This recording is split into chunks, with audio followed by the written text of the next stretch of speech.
Hey guys, it's Cliff with PurePressure here. Thanks for tuning in to our Solventless review series. We've got Rosin Ryan from Olio here today. We're going to be checking out his Papaya Punch number 4. Let's get to it.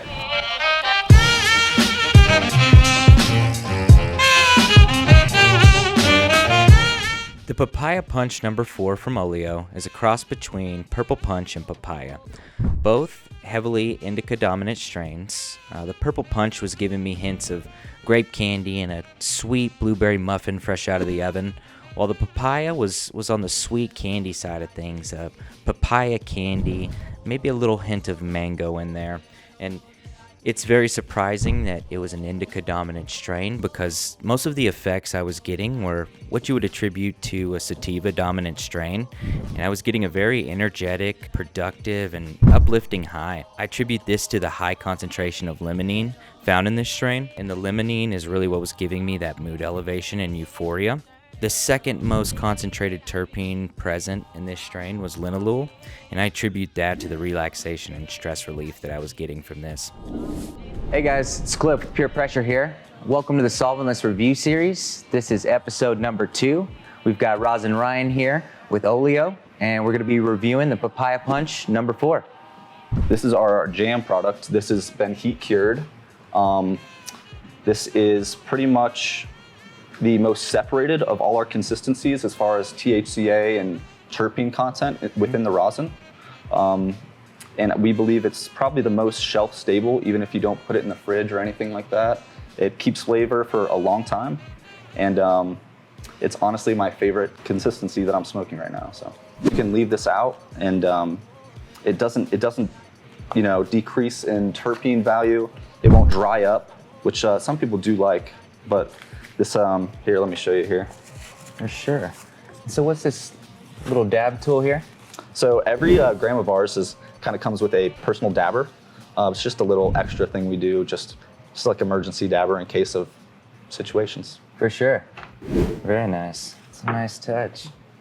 So what can you tell me about the strain here? So this is our Papaya Punch number 4. We have a few different phenos. We always pheno test a few different seeds that we get. It's like the most exotic, fruity, and most punchy almost pheno. It's got an exotic note. It's got a little bit of that artificial grape in it from the Purple Punch. It's probably one of my favorite strains at the moment. And this is from Oni Seeds, Papaya times Purple Punch. Very nice. Yep.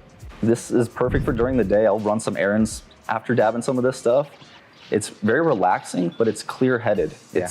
It's a hybrid like most things are nowadays. Mm-hmm. And for me personally, I know it's different for everybody, but I could dab some of this and still get a lot of stuff done during the day. I don't feel too body locked or anything like that. I still am ready to go, do my stuff for the day. So you've got that clarity still. Exactly. And it's so flavorful that I almost don't expect a relaxed feeling. I'm expecting some type of anxiety sativa high, but it's honestly perfect mellow high for the middle of the day. Definitely. So how do you typically go about finding a good hash strain? It is many different steps. So first of all, it's the grow. Which ones grow nice? We can't get any males, obviously. We take out the males, whatever females are left. It really is dependent on how well they grow, their yield in the garden. Then once we wash them, it's going to be based on water hash yields. It's going to be the thing that plays the most role in if we keep it or not.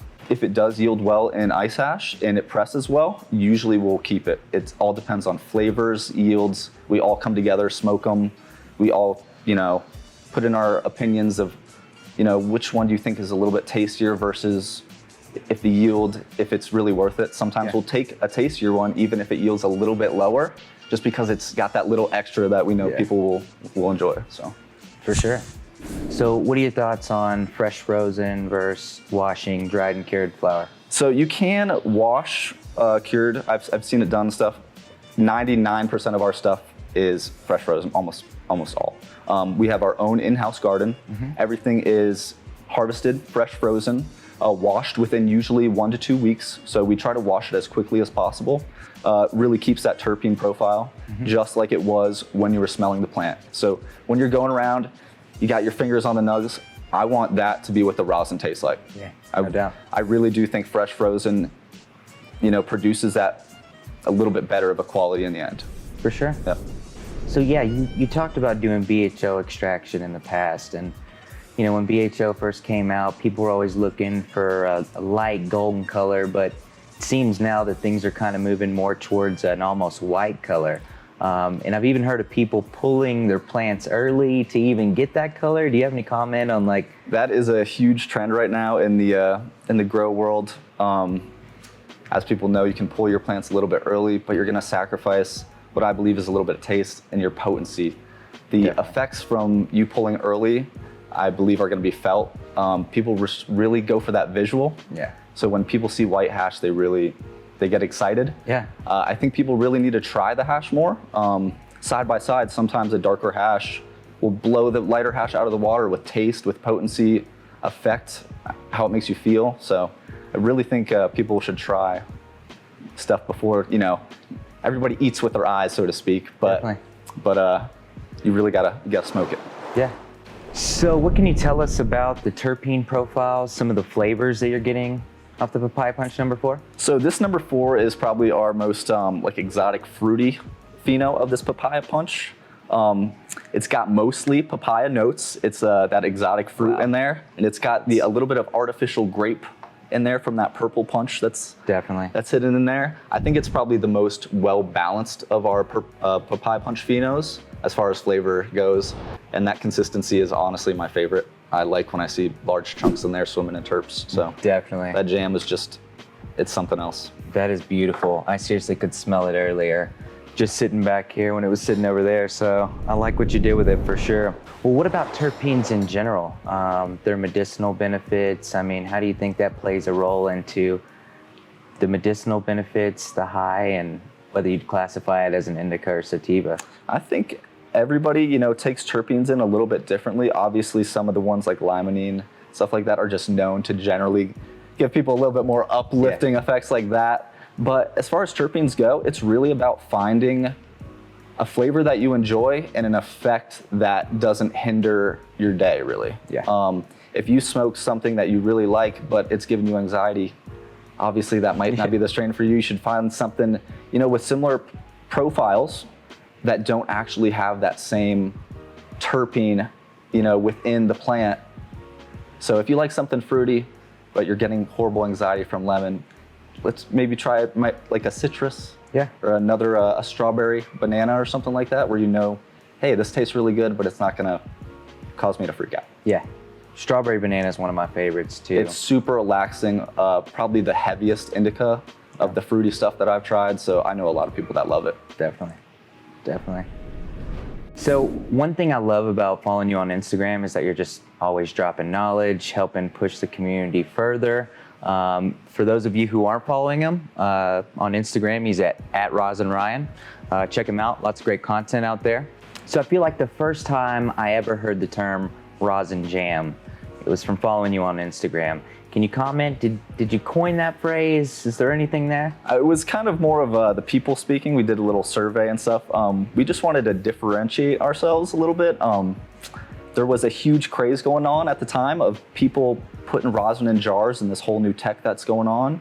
And I really wanted to create a name that people think jam, they think Olio, but honestly, it's kind of taken off. We've noticed other people, using the Rosin Jam name, and we really don't seem to mind. We've had people in Spain posting Rosin Jam, so I think incredible. It's really awesome to see, and it's just our version of rosin sauce, or just a new consistency we're just trying to coin. So definitely, yeah, consistency is everything. When I'm looking for a product, typically I lean more towards the jams. If I see something that's a little more buttery, that's just not usually my flavor. Lots of people like the buttered up stuff. It is all a preference. A lot of people love the butter just for ease of dabbing. People like to just dig in. Some people grab it with their hands and just drop a bomb right in there, and just it's ease of dabbing. It's preference. Some people don't want their rosin heated up. Some people want it straight off the press and put in the fridge. So we like to offer a product for everybody. Yeah. If you want your rosin put in the fridge, we have classic coins. If you want butter, we have butter. If you want your stuff lightly heated, we have a batter. And if you want a true separation and you want your rosin to look like a BHO, a live resin consistency, and you don't want to leave it in the fridge, then the jam is for you. No doubt. So I've got a bunch of homies, they nerd out on temperatures as far as pressing goes, dabbing goes. Do you have like a perfect temperature range you usually fall in when it comes to pressing and dabbing? Yes, I do.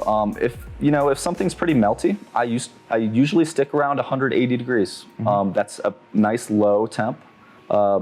Times and stuff really vary between how much you put in the bag and what you're squishing and all that, but I like 180 degrees. It just really is like a nice golden, point for me. For sure. Yeah, so what about your actual rig or the nail? Have you ever played around with temperatures? I have and stuff. It's been a while. I'm usually just a time kind of guy. I kind of figure out what my new nail I'm, dabbing is. I'll heat it up and kind of do a tester at 45 seconds, a minute 30, kind of see what my nail's at. I like a low temp dab. If I'm gonna be dabbing, I like a little bit extra on the bottom. I'll leave a little puddle sometimes, I don't mind. For sure. We'll be sure to keep it on the blue setting for you. Cool. No doubt. So when you typically take a dab, how long does it take for you to feel the effects? Usually and this is just me, I usually feel the effects pretty instantly, honestly. Me too. I'll take a dab of this stuff and be ready to go. Yeah. It's pretty instant behind the eyes. No doubt. Yep. Do you get that with other extracts, or do you think rosin comes on a little quicker? I think rosin in general and solventless in general, I feel it throughout my body a little bit more. I notice when I dab BHO, it's more of a head high. BHO always, it feels a little more floaty to me. Rosin solventless is always a little bit more body. I feel a little bit more relaxation from it instantly. Definitely. So tell me a little bit about the bubble hash side of things. How are you guys washing? What's the trick to getting this? So it all starts in the grow. So most of our stuff is, it's very well taken care of throughout all of its life. The veg has to be very clean. The early flowering stages, the environment is a huge factor. So that's all before the wash is really the plant. When we're harvesting, no trimmers even touch the nugs. They all hold it, by the stem, cut off the nugs into little golf ball sized pieces, really trying to not disrupt any trike formation that we've, worked so hard to grow. So washing, we use all RO water. It's all hand washed, pretty much as gentle as you can wash bud. They do it multiple times. We'll wash 4 or 5 times just to ensure that all the heads are taken off. It's done in a cold room. It's all RO ice, RO water. It's as clean as can be in there. So that's how you make clean rosins, clean hash, and a clean grow. So you mentioned washing by hand. Why do you prefer that over, say, an automated where I can just hit the button and? It's just really control over, your whole process. You can stir as gently as you want. You can have a machine that stirs pretty gently, but just having that control, that hand on it, and really seeing how much you're taking off of each plant and stuff like that, it's that extra care that really goes into it that really just makes it that much better. For sure. Well, let's get to it. Yeah, see what it's about here.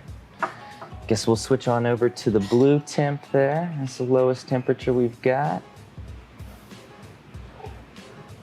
Oh, I've got a new little dab tool too. They do come in handy.